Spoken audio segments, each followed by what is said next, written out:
akan menjelaskan tentang ruang lingkup bimbingan dan konseling anak usia dini. Yang pertama, di sini saya akan menjelaskan tentang ruang lingkup bimbingan dan konseling anak usia dini. Pengertian bimbingan konseling menurut kurikulum 1975.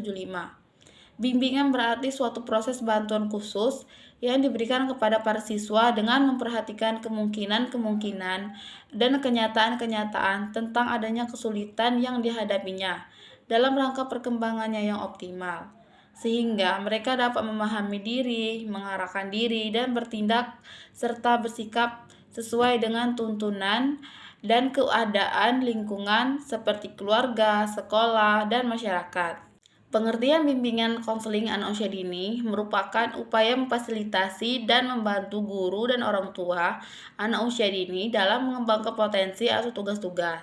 Perkembangan secara optimal dan mengatasi permasalahan yang dihadapi anak usia dini meliputi seperti aspek kultural, sosial, emosional, pembelajaran, psikologi, dan lingkungan, dan dapat dilaksanakan di ruangan khusus atau di ruang belajar anak usia dini yang memenuhi persyaratan, yaitu menjamin kerahasiaan, aman, dan nyaman bagi anak usia dini.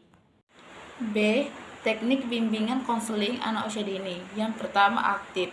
Aktif yang dimaksud di sini adalah guru harus menciptakan suasana sedemikian rupa sehingga anak aktif bertanya, mempertanyakan, dan mengumumkan gagasan. Belajar harus merupakan suatu proses aktif dari anak dalam mengembangkan pengetahuannya, bukan proses pasif yang hanya menerima penjelasan dari seorang guru tentang pengetahuan. Kedua, kreatif. Kreatif artinya memiliki daya cipta, memiliki kemampuan untuk berkreasi. Peran aktif dalam proses pembelajaran akan menghasilkan generasi yang mampu menghasilkan sesuatu untuk kepentingan dirinya dan kepentingan orang lain. Ketiga, efektif. Pembelajaran yang efektif terwujud karena pembelajaran yang dilaksanakan dapat menumbuhkan daya kreatif bagi anak sehingga dapat membekali anak dengan berbagai kemampuan setelah proses pembelajaran berlangsung. Keempat, menyenangkan. Perlunya tercipta pembelajaran yang menyenangkan sehingga anak dapat memusatkan perhatiannya secara penuh pada pembelajaran hingga curah waktu perhatiannya tinggi. C. Ruang lingkup bimbingan dan konseling anak usia dini ada dua, yaitu pertama, ruang lingkup dasar terbagi menjadi 3 bagian, yaitu pertama, bimbingan pribadi dan sosial.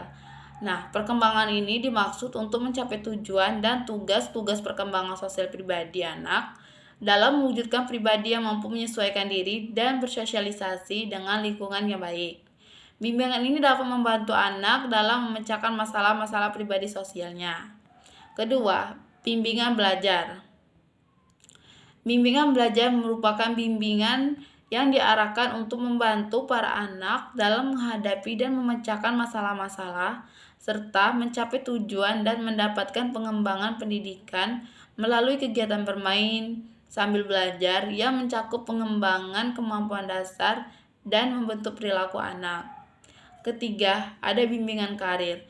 Bimbingan karir membantu anak dalam perencanaan pengembangan dan pemecahan masalah karir seperti pemahaman terhadap jabatan dan tugas-tugas kerja, pemahaman kondisi dan kemampuan diri, pemahaman kondisi lingkungan, perencanaan dan pengembangan karir, penyesuaian pekerjaan, dan pemecahan masalah-masalah karir yang dihadapi secara sederhana.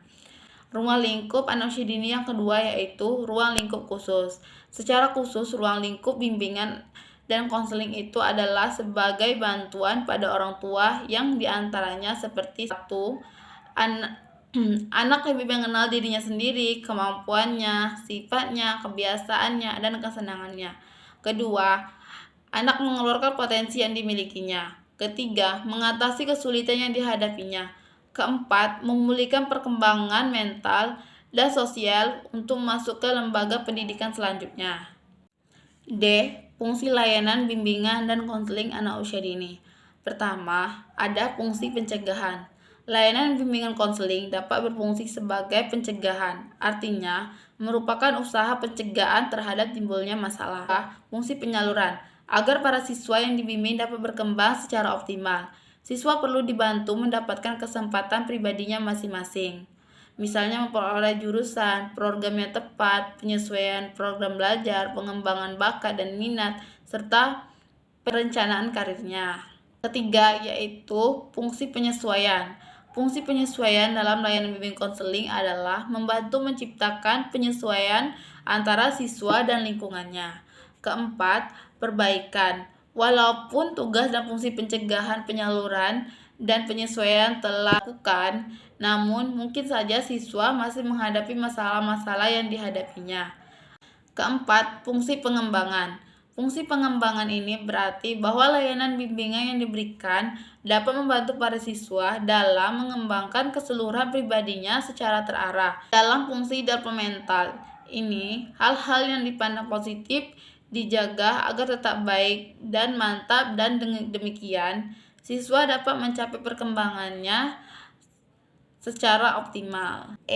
Tujuan layanan bimbingan dan konseling anak usia dini. Ditinjau dari kebutuhan orang tua dan guru, kegiatan bimbingan dan konseling pada anak usia dini bertujuan untuk: yang pertama, membantu orang tua dan guru untuk dapat mengerti, memahami, dan menerima anak sebagai individu dengan kekurangan dan kelebihan yang dimilikinya. Kedua, membantu orang tua dan guru dalam mengatasi gangguan belajar, sosial, dan emosi pada anak yang ada hubungannya dengan situasi keluarga di rumah maupun di dalam sekolah. Ketiga, membantu orang tua dan guru dalam mengambil keputusan untuk memilih sekolah bagi anaknya, sesuai dengan tingkat kecerdasan, kemampuan fisik, dan mental anak, serta inderanya. 4. Memberikan informasi kepada orang tua dan guru untuk dapat memahami dan mendampingi anak usia dini dalam meningkatkan potensinya sesuai dengan karakteristik perkembangannya. Secara khusus, layanan bimbingan dan konseling pada anak usia dini dilakukan untuk membantu guru dan orang tua agar mampu: pertama, mengenalkan kemampuan diri, sifat, kebiasaan, dan kesenangannya. Kedua, mengembangkan potensi yang dimiliki. Ketiga, mengatasi kesulitan yang dihadapi anak sesuai dengan tahapan karakteristik perkembangannya. 4. Menyiapkan perkembangan mental dan sosial anak untuk masuk ke jenjang pendidikan yang selanjutnya.